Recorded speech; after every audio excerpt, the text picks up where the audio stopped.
ഞാൻ ഇന്നു നിൻ കാതിൽ പറഞ്ഞു. ഈ രാവിൽ നീ എന്നെ തൊട്ടു തൊട്ടുണർത്തി, നിന്നങ്കുലികൾ ലാളിക്കും ഞാനൊരു ചിത്രവിപഞ്ചികയാ. തീരം തേടുമോളം പ്രേമഗീതങ്ങൾ തന്നു, ഈണം ചേർത്തു ഞാൻ ഇന്നു നിൻ കാതിൽ പറഞ്ഞു.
തരുമോ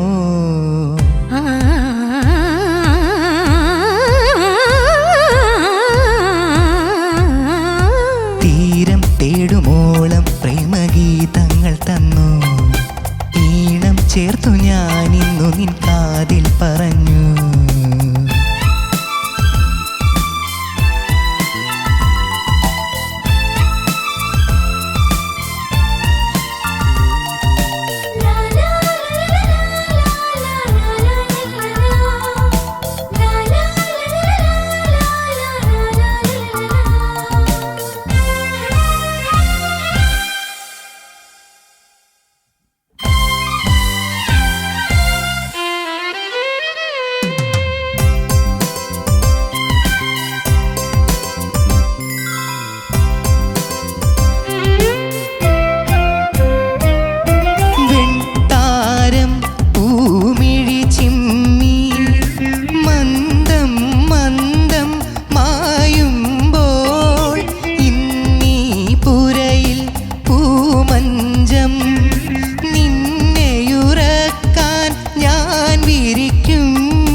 ലാളിക്കും നീയൊരു ചിത്രവിപഞ്ചികയാ. തീരം തേടുമോളം പ്രേമഗീതങ്ങൾ തന്നു, ഈണം ചേർത്തു ഞാൻ ഇന്നു നിൻ കാതിൽ പറഞ്ഞു. ബദ്രി റൊമാൻറ്റിക് ആണല്ലോടാ. എന്തായിരുന്നു ഇത്? എങ്ങനെയുണ്ടായി ബദ്രിയുടെ റൊമാൻസ്? ഞങ്ങള് എന്താ റിഹേഴ്സലിന്റെ സമയത്ത് ഇത്രയും ഉണ്ടായിരുന്നില്ല. ഞാൻ ഇതിലും കൂടുതൽ പേര് പറഞ്ഞില്ലല്ലോ. അനുഷ്ക. അനുഷ്ക ബദ്രിയുടെ കമ്പാനിയൻ ആയിട്ടാണ് അനുഷ്ക വന്നത്. ആരാണ് അനുഷ്ക? എന്താണ് അനുഷ്ക? പരിചയപ്പെടുത്ത ഞങ്ങളെ. ഇത് പേര് അനുഷ്ക ചേച്ചി.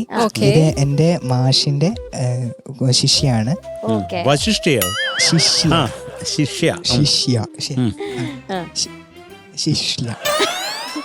നസീർ സാർ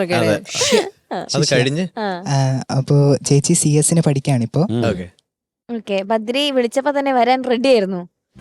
ഒന്നും ആലോചിച്ചില്ലേ? അങ്ങനെ ഒരാൾ ത്രൂ ആണ് വന്നു.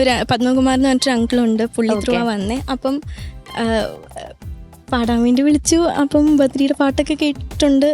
അങ്ങനെ ഓക്കെ, ഇപ്പോഴും പാട്ട് പഠിച്ചുകൊണ്ടൊക്കെ ഇരിക്കുന്നു. ഞാൻ ആക്ച്വലി പെരുമ്പാവൂർ ജി രവീന്ദ്രനാഥ് സാറിന്റെ സ്റ്റുഡന്റ് ആണ്. ഇപ്പൊ പഠിക്കുന്നില്ല, ഇപ്പൊ കുറച്ചായി പഠിത്തത്തിന് വേണ്ടി ബ്രേക്ക് എടുത്തിരിക്കുകയാണ്. അപ്പം ഓക്കെ, പാട്ട് പഠിച്ചിട്ട് പിന്നെ ഹിന്ദുസ്ഥാനിയും പഠിക്കുന്നുണ്ട്. അപ്പൊ എന്തായാലും പാട്ട് എങ്ങനെ ഉണ്ടായെന്ന് നമുക്ക് ചോദിച്ചു നോക്കാം. ചോദിക്കാം. ഹരിച്ചേട്ടാ, രണ്ടുപേരും നന്നായിട്ട് പാടി. Thank you sir. 2 ചോയ്സ്. എന്തുകൊണ്ട് ഈ പാട്ട് ചൂസ് ചെയ്തു, എന്തുകൊണ്ട് അനുഷ്ക ചൂസ് ചെയ്തു? ഈ പാട്ട് ഞാൻ കുറെ ഓപ്ഷൻസ് കൊടുത്തു, അതിൽ നിന്ന് നല്ലൊരു ഓപ്ഷൻ ചാനലിൽ നിന്നാണ് തന്നത് ഈ പാട്ട്. പിന്നെ അനുഷ്ക ചേച്ചിയുടെ പാടാൻ ഞാൻ പറഞ്ഞില്ലേ, ഞാൻ സാറിനെ വിളിച്ച് ചോദിച്ചു. അപ്പോ സാറ് പറഞ്ഞ അനുഷ്ക എന്ന് പറഞ്ഞ കുട്ടിയുണ്ട്. സാറാണ് സജസ്റ്റ് ചെയ്തത്. അതെ അതെ, സാറാണ്. എനിക്ക് ഒരുപാട് ഇഷ്ടമുള്ള ഒരു മ്യൂസിഷ്യനാണ് സാറ്. പെരുമ്പാവൂർ ജി രവീന്ദ്രനാഥ് സാറ് എപ്പോഴും എന്തെങ്കിലുമൊക്കെ ചെറിയ പ്രോഗ്രാം ഒക്കെ കാണുമല്ലോ, ഇപ്പോൾ ഓൾ ഇന്ത്യ റേഡിയോയുടെ കച്ചേരിയോ അതൊക്കെ കേട്ടിട്ട് സാറ് വിളിക്കാറുണ്ട്. അദ്ദേഹം ഇപ്പോഴും അത്രയും മ്യൂസിക്കിന് വേണ്ടി സമയം മാറ്റി വയ്ക്കുന്നത്. ഈ ഒരു മൊമെന്റിൽ അദ്ദേഹത്തെ ഓർക്കുകയാണ് രവീന്ദ്രനാഥ് സാറിനെ. എന്തായാലും മോനെ താങ്ക് യു, അദ്ദേഹത്തെ പറ്റി 2 വാക്ക് പറഞ്ഞതിന്. നമ്മുടെ മലയാളത്തിലൊരു വലിയൊരു കമ്പോസർ കൂടി, ഒരുപാട് നല്ല പാട്ടുകൾ പെരുമ്പാവൂർ സാർ ചെയ്തിട്ടുണ്ട്. എനിവേസ്, 2 പേരും നല്ല ക്യൂട്ട് പെർഫോമൻസ് ആയിരുന്നു. Thank you sir. Badri, details ഒക്കെ പോരട്ടെ. സിനിമ വന്ദനം, വർഷം 1989. ഓക്കെ. പാടിയത് MG ശ്രീകുമാർ സാറും സുജാത മോഹൻ മാമും. ഇതിന്റെ മ്യൂസിക് ഔസേപ്പച്ചൻ സാറ്, ലിറിക്സ് എഴുതിയിരിക്കുന്നത് ഷിബു ചക്രവർത്തി സാർ.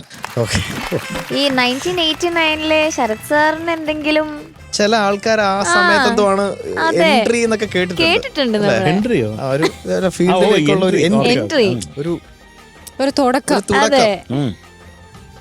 എന്താ എന്തായിരുന്നു അതിന്റെ പ്രത്യേകത? 1989 എന്ന് പറയുമ്പോൾ എന്താണ് ശരത് സാറിന്റെ മനസ്സിൽ? 90-ന് മുമ്പിലുള്ള വർഷം അല്ല. അല്ല, എനിക്ക് എന്റെ ആദ്യത്തെ ഫിലിം 89-ലായിരുന്നു, ക്ഷണക്കത്ത്. അത് ഒരു 2 കൊല്ലം മുമ്പ് ഞാൻ വരേണ്ടതാണ്, പക്ഷെ അത് 89 ഒരു ചെറിയ കുഴപ്പം കാരണം അത് 89-ലാണ് ക്ഷണക്കത്ത് വന്നത്. അല്ല, അതിനു മുമ്പ് വേറൊരു ഫിലിം ചെയ്യേണ്ടതായിരുന്നു. അത് ഇതേ ഡയറക്ടർ തന്നെ, പക്ഷെ അത് നടന്നില്ല. പക്ഷെ 89-ആണ്. അപ്പോൾ എനിക്കത് മറക്കാൻ പറ്റാത്തൊരു വർഷമാണ് എൻ്റെ ആദ്യത്തെ ഫിലിം ക്ഷണക്കത്ത്. എന്തായാലും 1989-ലെ നമുക്ക് കിട്ടിയ സ്വത്ത്. അപ്പൊ മോനെ, നല്ല സെലക്ഷൻ. എത്രയോ കാലമായിട്ട് എല്ലാരും കേട്ട് ആസ്വദിക്കുന്ന ഒരു പാട്ടാണ്. ബദ്രി ഇന്ന് പാടിയപ്പോ കുറച്ച് നെയ്സൽ ടോണ് കൂടുതൽ വരുത്തിയ പോലെ എനിക്ക് ഫീൽ ചെയ്തു. പർപ്പസ്ഫുള്ളി ചെയ്താണോ അതോ പാട്ടിനകത്ത് കുറച്ചിങ്ങനെ? അതെ.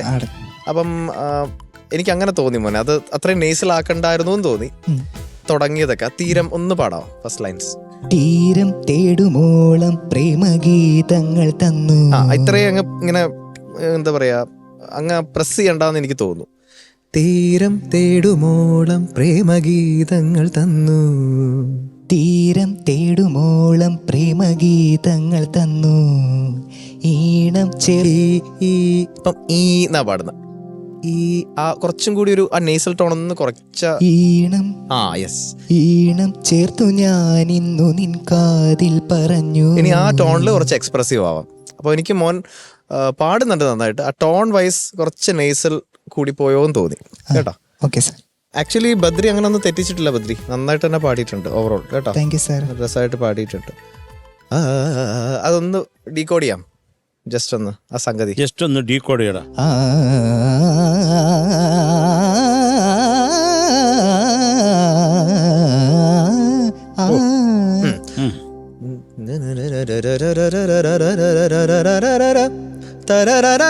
അല്ലേ?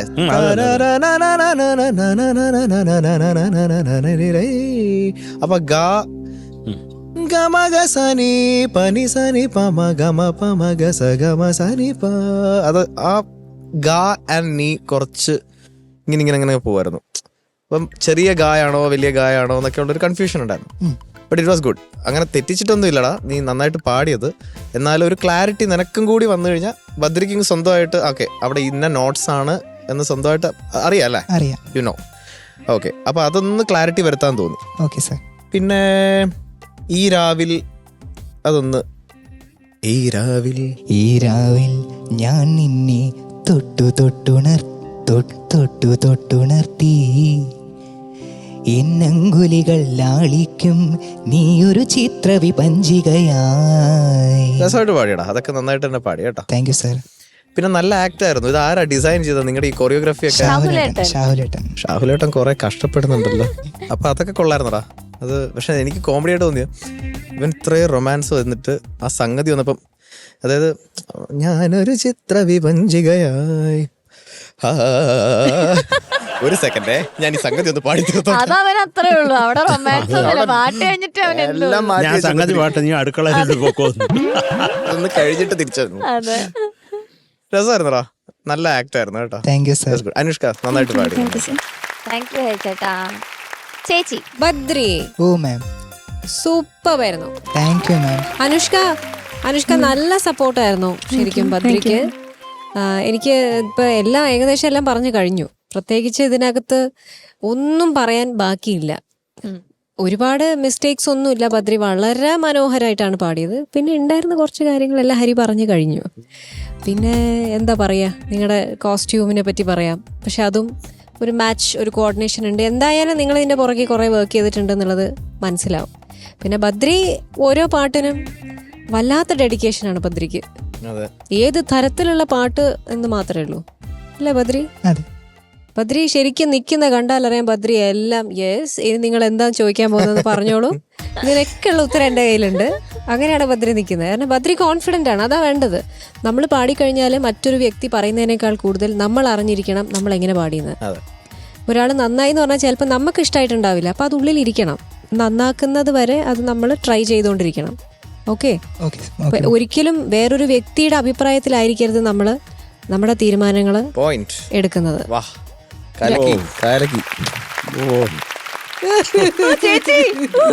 മഞ്ജരി തന്നെ ഞാൻ എന്തൊക്കെ പറയുന്നൊക്കെ അല്ല, ഞാൻ പറഞ്ഞ എന്തുണ്ടെന്ന് വെച്ചാല് നമ്മളൊക്കെ ഈ പണ്ട് തുടങ്ങിയ കാലഘട്ടത്തില് പാടാൻ തുടങ്ങുന്ന സമയത്ത് ഒരുപാട് കേൾക്കുന്നവരൊക്കെ നമ്മുടെ അടുത്ത് നന്നായിട്ടുണ്ട്, അസലായിട്ടുണ്ട്, അങ്ങനെ എങ്ങനെയാന്നൊക്കെ പറയുമ്പോഴും നമ്മുടെ ഉള്ളിൽ നമ്മളെ വിലയിരുത്തണം. നമ്മൾ പാടിയത് ശരിയാണോ? നമുക്ക് വെറുതെ ചിലപ്പോൾ പോഴുത്തുന്ന ആൾക്കാരുണ്ടാവും. അപ്പം നമ്മളെ തന്നെ കൃത്യമായിട്ട് അനലൈസ് ചെയ്ത് ഇനി നന്നാക്കാനുണ്ടോ, നമ്മുടെ ഡ്രോബാക്സ് എന്തൊക്കെയാണ് എന്നുള്ളത് കൃത്യമായൊരു ധാരണ ഉള്ളിൽ വേണം. ആരൊക്കെ എന്തൊക്കെ പറഞ്ഞാലും, കുറ്റം പറഞ്ഞാലും ശരി, നല്ലത് പറഞ്ഞാലും ശരി. ഓക്കെ, എന്തായാലും മ്യൂസിക് എന്ന് പറയുന്നത് ഒരിക്കലും ഒരു വ്യക്തിക്ക് എപ്പോഴും പെർഫെക്റ്റായി നിൽക്കാൻ പറ്റാത്തൊരു സംഭവമാണ്. നമ്മളെന്നും പഠിച്ചുകൊണ്ടിരിക്കണം. എന്താ ഒരു നിമിഷം കൊണ്ടൊരു ശബ്ദത്തിന് എന്തെങ്കിലും സംഭവിച്ചാൽ തീർന്നില്ലേ? അത്രേ ഉള്ളൂ. അതാണ് ആ ദൈവത്തിന്റെ കടാക്ഷം എന്നും വേണം എന്നുള്ളത്. ഇപ്പൊ ഈ കോമ്പറ്റീഷനാണ്, നിങ്ങളൊക്കെ ഗംഭീരമായിട്ട് പാടും, പ്രാക്ടീസ് ചെയ്യും. പക്ഷെ ഇവിടെ വന്ന് നിൽക്കുമ്പോൾ ആ ഒരു നിമിഷം എന്തെങ്കിലും കോൺസെൻട്രേഷൻ തെറ്റിയാൽ തീർന്നു. അപ്പം ആ ദൈവഭയവും ഗുരുത്വവും എല്ലാം മനസ്സിൽ കൊണ്ട് നടക്കുക. അപ്പോൾ യു ക്യാൻ സിങ്. ആലോചിക്കുന്നതിനേക്കാൾ ഗംഭീരമായിട്ട് നിങ്ങൾക്ക് പാടാൻ പറ്റും. ബദ്രി, ഐ തിങ്ക് ബദ്രിയുടെ എല്ലാ പെർഫോമൻസും ഞാൻ നോട്ട് ചെയ്തത് അത്രയും ഒരു ഗുരുഭക്തിയുള്ളൊരു കുട്ടിയാണ്. ആൻഡ് ആ ഒരു ഡെഡിക്കേഷൻ, പാട്ട് പഠിച്ചു കൊണ്ടുവരുമ്പോഴും എടുത്തു കൊണ്ടുവരുന്ന ഏത് പാട്ടാണെങ്കിലും അതിനോടൊരു നീതി പുലർത്താൻ ശ്രമിക്കാറുണ്ട്. സോ ബദ്രി, ഈ ഒരു പെർഫോമൻസ്, ഈ ഒരു പാട്ട് എനിക്കിപ്പം ഹരി പറഞ്ഞ പോലെ ആ ഒരു ആലാപിന്റെ സ്ഥലത്ത് മാത്രമാണ് കുറച്ചൊരു പെർഫെക്ഷൻ കുറച്ചുകൂടി ആവാമെന്ന് എനിക്ക് തോന്നിയത്. അല്ലാതെ ബ്യൂട്ടിഫുൾ ആയിട്ട് പാടി. ഒരു മുഖത്തൊരു എന്താ പറയാ, ഒരു പുഞ്ചിരിയോടുകൂടി വളരെ ആ ഒരു ലാഘവത്തിൽ പ്രണയിച്ച് പാടിക്കൊണ്ടിരിക്കുന്ന ബദ്രിയെ കണ്ട് എന്ത് പറയാന്. നാണമൊക്കെ അനുഷ്ക എങ്ങനെയാണ് ആ നാണമൊക്കെ അഭിനയിച്ചത്? ഞാൻ ആലോചിക്കുന്നത് അനുഷ്ക എങ്ങനെ ചമ്മല് വരും. ഇത് ഇളയതാണോ? എന്നാലും എന്തൊരു അഭിനയം ബദ്രി. എനിക്ക് ഇടയ്ക്ക് നസീർ സാറൊക്കെ കേറി വരുന്നവരെ തോന്നുന്നുണ്ട് ഇടയിലൊക്കെ. ഭയങ്കരമായിട്ട് കെയറിങ്. എന്തൊരു ലവ്, എന്തൊരു റൊമാൻസ്. അല്ല, ഇവിടെ വന്നപ്പോഴാണല്ലോ ഇത് ശരിക്കും ഇവൻ അഭിനയിച്ചു തുടങ്ങിയത്. എനിക്ക് ഇവന് നല്ല സംശയമുണ്ട്. ഈ ഇത് മാത്രം ഭക്തിഗാനങ്ങൾ മാത്രമൊക്കെ പാടി നടക്കുന്ന, ഈ അഭിനയിക്കാൻ റൊമാൻസ് ഒക്കെ വരുമ്പോഴത്തേക്ക് ഭയങ്കര അഭിനയമാണല്ലോ. എന്താണ് അതിപ്രേമ ഉള്ളിലില്ലേ? അപ്പൊ ആരും ഒരു ഗേൾ ഫ്രണ്ട് ഒന്നുമില്ലേ? ഒന്നുമില്ല. ഓട്ടോമാറ്റിക്കലി വരുന്നതായിരുന്നു. അവനാള് വളരെ വിദഗ്ധൻ, നല്ല സാമർഥ്യക്കാരൻ. അവനറിയാം എവിടെ എന്ത് പറയണമെന്ന്. പക്ഷെ അഭിനയം കലക്കി. എന്തായാലും നല്ല ഭാവിയുണ്ട്. ഒരു പക്ഷേ ബദ്രി സിംഗർ ആയില്ലെങ്കിൽ ഒരു ആക്ടറാവും ഷുവറായിട്ടും. എന്തായാലും ലൈം ലൈറ്റില് തിളങ്ങാൻ പോകുന്ന ഒരാളാണ്. നസീർ സാർ ചെയ്യാനെടുത്ത കഥാപാത്രങ്ങളൊക്കെ ബദ്രി ചെയ്യും ഇനി തുടർച്ച. അനുഷ്ക പറഞ്ഞില്ല, അനുഷ്ക ഫാന്റാസ്റ്റിക് ആയിരുന്നു Thank കേട്ടോ. you. Supported very well. Thank you ചേച്ചി. സീനിയർ വേഴ്സസ് ജൂനിയർ പോലല്ലേ ഇതില് മാർക്ക് ഉണ്ടാവും അറിയായിരുന്നല്ലോ. അപ്പൊ നീ എന്താ പറഞ്ഞു കൊടുത്തേ അനുഷ്ക എടുത്ത്? ഞാൻ ആ കാര്യം പറഞ്ഞില്ല ചേച്ചിയോട്, കാരണം അങ്ങനെ ടെൻഷൻ അടിക്കണ്ട വിചാരിച്ചിട്ട് ഞാൻ അങ്ങനെ പറഞ്ഞില്ല. അപ്പൊ അനുഷ്ക ആ സത്യം അറിഞ്ഞിരിക്കുന്നു ഇപ്പോഴാണ് അത് അറിയുന്നത്. നല്ലൊരു കാര്യമായി അതെ, ബദ്രി. അതെ. Very good. Thank you sir. ഞാൻ വിചാരിച്ചു നീ പറഞ്ഞ് പേടിപ്പിച്ച് കാണുന്നു. ഇല്ല. തെറ്റിച്ചാ ഞാൻ എന്റെ കാര്യം അനുഷ്കയ്ക്ക് ഇപ്പോഴും മനസ്സിലായിട്ടില്ല. അനുഷ്കയും കൂടെ പാടുന്നതിനനുസരിച്ചാണ് ബദ്രിക്ക് മാർക്ക് കിട്ടുക. മാർക്സ്. ഓ ആണല്ലേ. അനുഷ്ക തെറ്റിച്ച ബദ്രിയുടെ mark പോവും. അതാ ഇല്ല, അത് നേരത്തെ അനുഷ്ക അറിഞ്ഞിട്ടുണ്ടെന്നാണ് ഞാൻ മനസ്സിലാക്കുന്നത്. കാര്യം കുറച്ചൊക്കെ തെറ്റിച്ചിട്ടുണ്ട്. ഇവന് മാർക്ക് കുറയട്ടെ എന്ന് വിചാരിച്ചു. ചുമ്മാ ചുമ്മാ ബദ്രി പറഞ്ഞാ ഇപ്പൊ കേട്ടോ. വഴക്ക് പറയാം അനുഷ്കേനെ. അല്ല ഇവൻ ഇത്രയും പാട്ട് പെർഫെക്റ്റ് ആയിട്ട് നോക്കുന്നോണ്ട് ഇവൻ ആ കാര്യം എന്തായാലും കാൽക്കുലേറ്റ് ചെയ്തിട്ടുണ്ടാവും. അവന് ഭയങ്കര കാൽക്കുലേഷനാ. അതെ. എനിക്കൊന്ന് ആദ്യം പെരുമ്പാവൂർ സാറിനെ വിളിച്ചത്. സാറ് വരില്ല എന്ന് പറഞ്ഞപ്പോഴാണ് അല്ലേ? അയ്യോ ദൈവമേ. Okay Sarath sir. ബദ്രി ചെക്ക ഓ സാർ, നന്നായിരുന്നു. Thank you sir. കാരണം നീ അത് ഏത് ഒന്ന് പെർഫോം ചെയ്താൽ അത് മാക്സിമം നന്നാക്കാനുള്ള ഒരു ശ്രമം, നിന്റെ ഒരു കഠിനാധ്വാനം നമ്മളിതോടെ മനസ്സിലാക്കുന്നു. കൊള്ളായിരുന്നു മോനെ. Thank you sir. കേട്ടോ. അപ്പോൾ ഇപ്പം ഹരി പറഞ്ഞ ഒരു കാര്യം എനിക്കും അത് ഫീൽ ചെയ്തു. വല്ലാണ്ട് അങ്ങോട്ട് അനുനാസിക അതിപ്രസരം അത് ഒന്ന് കുറയ്ക്കുക. നാസ്വരം പോലെ ഇരിക്കുകയുടെ അവസാനം അപ്പോൾ ലിറിക്കൊന്നും മനസ്സിലാകത്തില്ല. അടുത്ത് വെച്ച് ഊതേണ്ടി വരും കേട്ടോ. Okay sir. അതേ ഉള്ളൂ. വേറെ നീ നല്ല ജ്ഞാനസ്ഥനാണ്. അത് പിന്നെ എനിക്ക് ഇപ്പം ഹരി മോനെ കൊണ്ട് പാടി അതൊന്ന് നേരെ പാടിത്തരുമോ?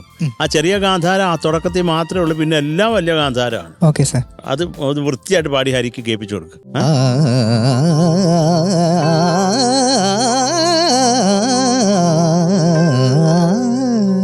കൊള്ളാം. അവനത് മനസ്സിലാവുന്നുണ്ടല്ലോ. മനസ്സിലായി സാർ. എന്താ ആ വ്യത്യാസം നമ്മൾ പാടുമ്പോഴും അത് ഉണ്ടായാൽ മതി. അല്ലാതെ അങ്ങോട്ട് പോകുമ്പോൾ ചെറിയ കായും ചെറിയ നീയൊക്കെ ഒന്ന് ആകപ്പാടെ അങ്കലാപ്പിലാവരുതെന്നാണ് ഹരി പറഞ്ഞത്. അതിനെ ഞാൻ സപ്പോർട്ട് ചെയ്യുന്നു കേട്ടോ. Okay sir. പിന്നെ വേറെ എന്താണ് നിന്റെ ആക്ട്?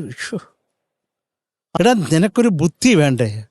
ഇത് ഞങ്ങളെപ്പോലുള്ള ഇത്ര ഇക്കാര്യത്തിലൊക്കെ അത്രയും എക്സ്പീരിയൻസ് ഉള്ള ഹരിയും പിന്നെ ഞാനും പിന്നെ മഞ്ചരിയൊക്കെ ഞങ്ങൾ പറയല്ലേ ആ പെൺകുട്ടി പുറകെ നിൽക്കുന്നു, തിരിഞ്ഞു നോക്കടാ. എത്രയോ പ്രാവശ്യം പറഞ്ഞു. നിങ്ങളെ കണ്ട് കാര്യമുണ്ട്, അവന്റെ സ്ക്രിപ്റ്റ് മാറിപ്പോവില്ലേ? എന്നാലും ഒരു മിനിമം കോമൺ സെൻസ് ഉള്ള ഒരാള് തിരിഞ്ഞു നോക്കണ്ടേ? ഓ നീ ഇവിടെ ഉണ്ടായിരുന്നല്ലേ? ചുമ്മാ പറഞ്ഞാ അതൊന്നും കുഴപ്പമില്ല. എന്നിട്ട് സ്ക്രിപ്റ്റൊക്കെ ആദ്യം മനോഹരം, അസാധ്യം.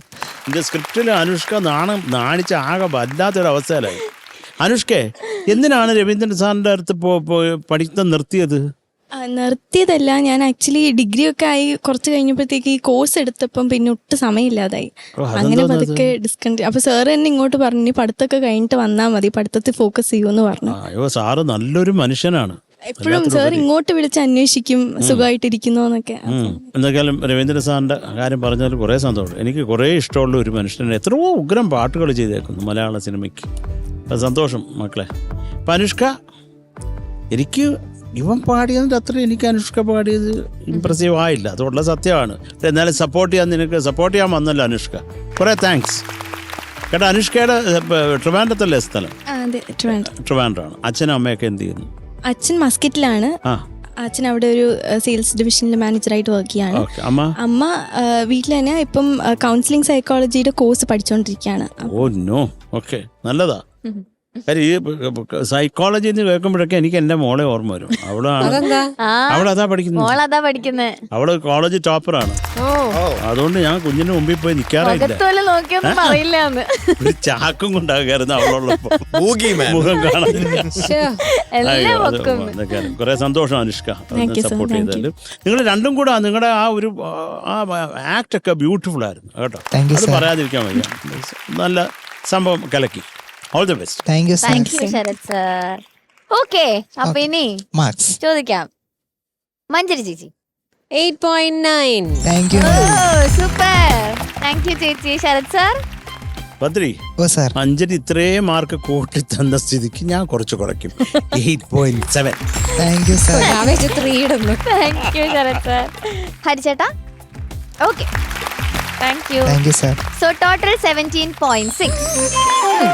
And thank you Anushka, Badrine support ചെയ്യാൻ വന്നതിൽ. Okay, thank you.